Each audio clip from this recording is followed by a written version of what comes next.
അസ്സലാമു അലൈക്കും വറഹ്മത്തുള്ളാഹി വബറകാതുഹു.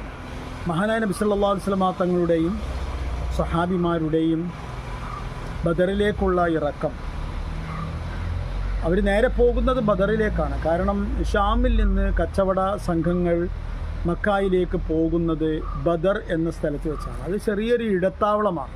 അവിടെ ജനങ്ങൾക്ക് വിശ്രമിക്കാനും ഭക്ഷണം കഴിക്കാനും ഉറങ്ങാനുമെല്ലാം ഉള്ള ചെറിയ പരിമിതമായ പ്രാചീനമായ സൗകര്യങ്ങളെല്ലാം ഉള്ള ഒരു സ്ഥലമാണ് ബദർ എന്ന് പറയുന്നത്. അതുകൊണ്ട് ബദറിലേക്കാണ് പോകുന്നത്. ബദർ എന്ന വഴിയിൽ വെച്ചാണ്, അല്ലെങ്കിൽ പ്രദേശത്ത് വെച്ചാണ് കച്ചവട സംഘക്കാരെ കണ്ടുമുട്ടാറുള്ളത്. മഹാനായ നബി സല്ലല്ലാഹു അലൈഹി വസല്ലം തങ്ങളും സഹാബിമാരും വളരെ ശാന്തമായ ഒരു ഇറക്കമായിരുന്നു. ഒരു തരം ഒച്ചയും ബഹളവും ഉണ്ടാക്കാതെ, ഒരു വിധത്തിലുള്ള ആരവാരങ്ങളും ഉണ്ടാക്കാതെ, ഒരു തരത്തിലുള്ള ആഘോഷവും ഉയർത്താതെയായിരുന്നു അവരുടെ ആ പുറപ്പാട് തന്നെ. തികച്ചും ശാന്തമായ ഒരു പുറപ്പാട്. പിന്നെ ശാന്തത ആ ഇറക്കത്തിൻ്റെ ആരവാരത്തിൽ മാത്രമല്ല, കാര്യങ്ങളിൽ, അതായത് ഒരുക്കങ്ങളിലും അത്ര വലിയൊരു ഗൗരവം കാണിച്ചിരുന്നില്ല. ആകെ അവർക്കുണ്ടായിരുന്ന 2 കുതിരകളാണ്. രണ്ട് കുതിരകൾ അപൂർവമായിരുന്നു ആ കാലത്തിൽ. അപൂർവമെന്നല്ല, വലിയ വില പിടിച്ചതായിരുന്നു. ഒട്ടകം തന്നെ വളരെ വില പിടിച്ചതാണ്. അതുകൊണ്ട് അധികം ആൾക്കാരുടെയും, ഒരു മധ്യവരുമാനക്കാരായ ആൾക്കാർക്കൊക്കെ ഉണ്ടായിരുന്നത് ഒട്ടകങ്ങളാണ്. കുതിരകളുണ്ടായിരുന്നത് വലിയ പടയാളികൾ, അതുപോലെ തന്നെ വലിയ ധനാഢ്യന്മാർ, അവർക്ക് മാത്രമാണ് കുതിര ഉണ്ടായിരുന്നത്. മഹാനായ നബി സല്ലല്ലാഹു അലൈഹി വസല്ലം തങ്ങളോടൊപ്പം ഇറങ്ങിയ ഈ ആൾക്കാരുടെ കൂട്ടത്തിൽ 2 ആൾക്കാർ മാത്രമേ അങ്ങനെ ഉണ്ടായിരുന്നുള്ളൂ. 2 ആൾക്കാരും ഒരേ സമയം ധനാഢ്യന്മാരുമായിരുന്നു. അതേസമയം അവർ 2 പേരും 2 കുതിരപ്പടയാളികളുമായിരുന്നു. ഒന്ന് സുബൈർ ബിൻ അവ്വാം റളിയല്ലാഹു അൻഹു, രണ്ടാമത്തേത് മിഖ്ദാദ് ബിൻ അൽ അസ്വദ് റളിയല്ലാഹു അൻഹു. അവർ 2 പേരുടെയും കുതിര ഉണ്ടായിരുന്നു. പിന്നെ 70ഓളം ഒട്ടകങ്ങളാണ് ഉണ്ടായിരുന്നത്. ഒട്ടകങ്ങൾ 70 പോരാ ശരിക്കും അവരുടെ എണ്ണത്തിനനുസരിച്ച്. 300-ലധികം ആൾക്കാരുണ്ടല്ലോ. അപ്പോൾ അതുകൊണ്ട് തന്നെ ഈ 70 ഒട്ടകങ്ങളിൽ മാറിയാണ് അവർ യാത്ര ചെയ്തിരുന്നത്. ഒരൊട്ടകത്തിൽ ഏകദേശം 3 പേർ ഊഴം വെച്ച് യാത്ര ചെയ്യേണ്ട ഒരു സാഹചര്യം ഉണ്ടായിരുന്നു. പിന്നെ അവിടെ നമുക്ക് അതായത് ചരിത്രം നമ്മെ പഠിപ്പിക്കുന്ന ഏറ്റവും വലിയ പുളകങ്ങളിലൊന്നാണ്, ഇവിടെ ഏറ്റവും വലിയ നേതാവ്, യുദ്ധത്തിൻ്റെ ചീഫ് കമാൻഡർ എല്ലാം റസൂലുള്ളയാണ്. യുദ്ധത്തിന് മുമ്പിൽ മാത്രമല്ല, മഹാനായ നബി സല്ലല്ലാഹു അലൈഹി വസല്ലം തങ്ങൾ റസൂലുള്ളയാണ്, അല്ലാഹുവിൻ്റെ ദൂതനാണ്. അതുകൊണ്ട് ആ ദൂതന് എല്ലാവിധ സൗകര്യങ്ങളും നൽകാൻ എല്ലാവരും തയ്യാറാണ്. എല്ലാ ബഹുമാനങ്ങളും കൽപ്പിക്കാൻ, എല്ലാ ഇടങ്ങളിലും പ്രത്യേക പരിഗണന നൽകാൻ എല്ലാവരും തയ്യാറാണ്. പക്ഷേ മഹാനായ നബിയുടെ പ്രകൃതം അതല്ല. നബി അത് ആഗ്രഹിക്കുന്നില്ല. തനിക്കല്ല നല്ല സൗകര്യം കിട്ടണം, തൻ്റെ വാഹനം മെച്ചപ്പെട്ടതായിരിക്കണം, അതൊന്നും നബി ആഗ്രഹിക്കുന്നില്ല. അതുകൊണ്ട് നബി അവരിൽ ഒരാൾ. കാരണം നബി പഠിപ്പിച്ച ഏറ്റവും വലിയൊരു തത്വമാണ് സയ്യിദുൽ ഖൗമി ഖാദിമുഹും.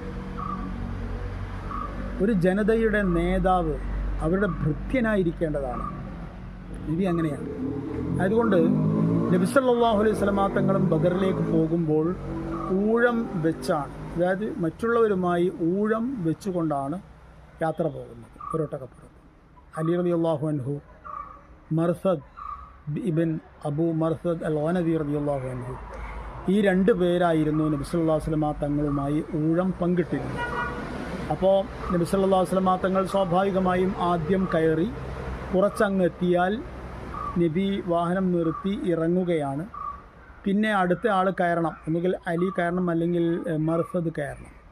അങ്ങനെ കയറേണ്ട സമയമായപ്പോൾ അവർ 2 പേരും പറഞ്ഞു, അത് തികച്ചും സ്വാഭാവികമാണ്, അവർ അഭിനയിക്കുകയല്ല, അവരുടെ മനസ്സിൻ്റെ ഉള്ളിൽ നിന്ന് തന്നെയാണ് അത് പറയുന്നത്.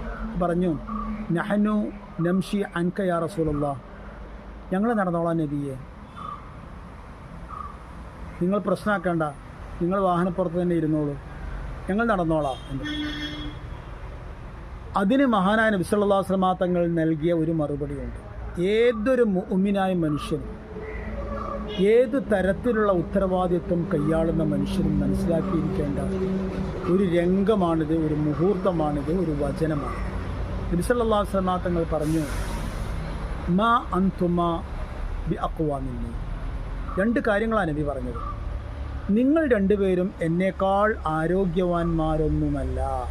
അതായത് നടക്കാനുള്ള ന്യായം, വാഹനപ്പുറത്ത് തന്നെ ഇരിക്കാനുള്ള ന്യായം അത് ആരോഗ്യപരമായ ക്ഷീണമാണല്ലോ. നിങ്ങൾ രണ്ടുപേരും എന്നേക്കാൾ ശക്തരായ ആൾക്കാരൊന്നുമല്ല, ആയതുകൊണ്ട് എനിക്കും നടക്കാവുന്നതേയുള്ളൂ, നിങ്ങൾക്ക് നടക്കാമെങ്കിൽ എനിക്കും നടക്കാവുന്നതേയുള്ളൂ. അതാണ് ഒന്നാമത്തെ സന്ദേശം. നോക്കൂ, അനുയായികൾക്ക് ചെയ്യാൻ കഴിയുന്ന കാര്യം അനുയായികൾ തനിക്ക് വേണ്ടി ചെയ്തു തരണം, തനിക്ക് വേണ്ടി സഹിക്കണമെന്ന് കരുതുന്ന ഇന്നത്തെ നേതാക്കന്മാർ, നായകന്മാർ തുടങ്ങിയവരൊക്കെ ചിന്തിക്കേണ്ട കാര്യമാണ്. രണ്ടാമതായി നബി സല്ലല്ലാഹു അലൈഹി വസല്ലം തങ്ങൾ പറഞ്ഞത് വമാ അന ബി അഗ്നാ മിൻകുമാ അനിൽ അജ്ർ, എനിക്കും വേണം പ്രതിഫലം. പ്രതിഫലം നിങ്ങൾക്ക് മാത്രം കിട്ടിയാൽ പോരാ. നോക്കൂ, മഹാനായ നബി സല്ലല്ലാഹു അലൈഹി വസല്ലം തങ്ങളുടെ നമ്മുടെ വിശ്വാസത്തിൻ്റെയും ജീവിതത്തിൻ്റെയും മുമ്പിൽ നിന്ന് നയിക്കുന്ന മഹാനായ നബിയുടെ മനസ്സിൻ്റെ വലുപ്പവും തെളിച്ചവും എത്രമാത്രം വലുതാണ്. അസ്സലാമു അലൈക്കും വറഹ്മത്തുള്ളാഹി വബറകാതുഹു.